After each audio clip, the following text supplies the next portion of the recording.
When I approached this issue of intellectual property, I looked at it through more of a utilitarian ethical framework. I think that the intellectual property rights are pretty legitimate from that perspective because it encourages innovation and the creators actually get benefits from their effort. It doesn't just get wasted.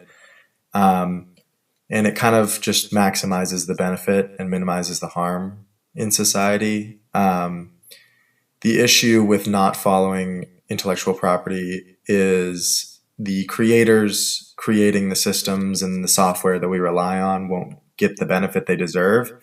And then if they have no incentive to make the systems, why even do it? And then we kind of are in a loop of not creating things that we rely on.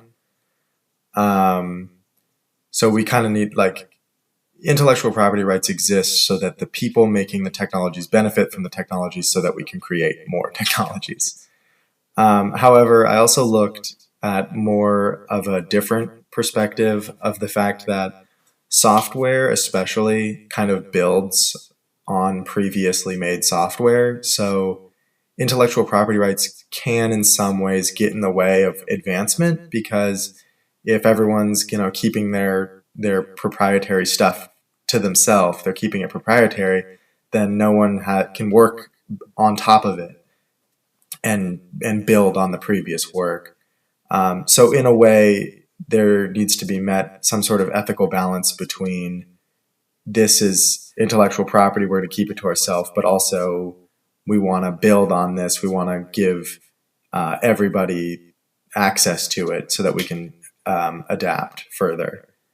But in general, I think intellectual property rights are useful and important because without them, nobody would even bother to create things because they wouldn't get the money or the recognition or the whatever that they want or deserve.